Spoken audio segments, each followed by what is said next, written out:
Hey, I'm Steven here with Tiny House Listings, and today I thought I'd share with you this new electric grill that I got that I think would work really well for the typical tiny house dweller, so stay tuned. So this is the electric grill, and it's made by a company called Kenyon.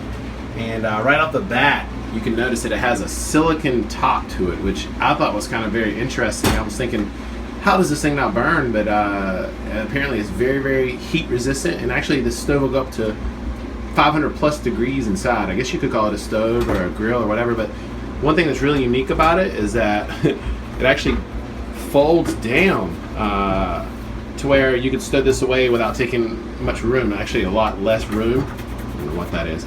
But the really cool thing about it is that, yeah, it tucks down, and when you open it up, you can see that it actually functions just like a grill.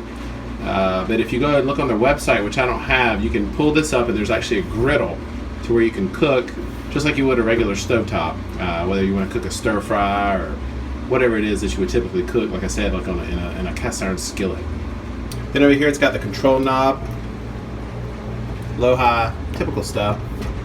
So tonight on the menu is homemade tofu burgers. So we're going to try to cook those on the grill and see how well this thing does. And so let's go for it. So all this stuff in here is going to be tofu burgers here in a few minutes.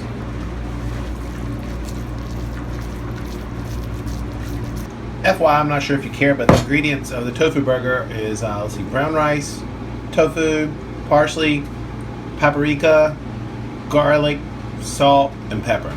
Really simple recipe. And also, if you go on their website, you also see that they have all kinds of like accessories for this thing. So like, for example, they have covers. So if you want to keep this thing outside without it getting, exposing it to the elements. And they also have stands that you can set this in to make it look like or feel like a traditional grill, But one of the cool things I really like about this was two things. Is one, that it's smokeless, so you don't have all the flames and everything going up, which ties into the fact that you can use it indoors. You can use it indoors or outdoors. And I could be wrong, but I went on their website really quickly, and it looks like you can actually swap this lid out for a traditional hard lid. And in case you don't like this type of design, but already I like it. I know it's flimsy and it seems very. I know it seems very untraditional, but the fact that you can store it in a much smaller place is actually really cool too.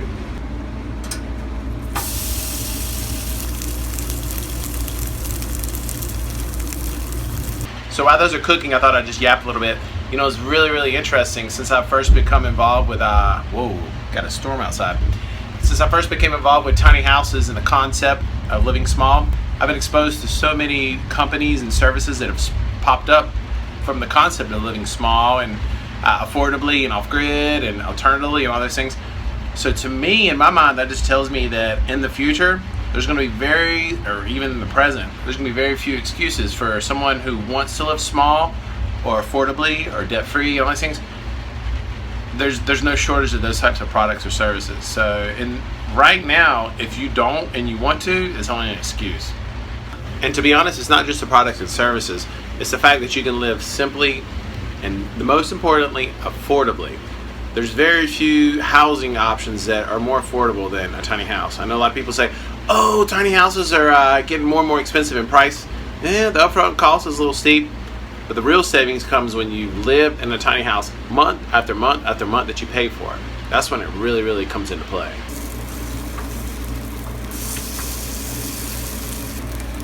Coming along nicely. Oh, and if you haven't had these drinks yet, they're called Moscow Mules. You should definitely try one. I think most people have heard of them by now, but they're really, really good. It's ginger beer, vodka, lime juice, and lime. Really good stuff. Does it smell stinky? Yes.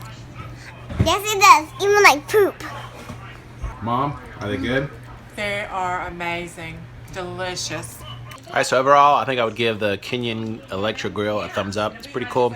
The only drawback I see is the initial cost. It's pretty expensive. But you have to go to the website and determine that for yourself. Anyways, thanks for watching. See you on the next video.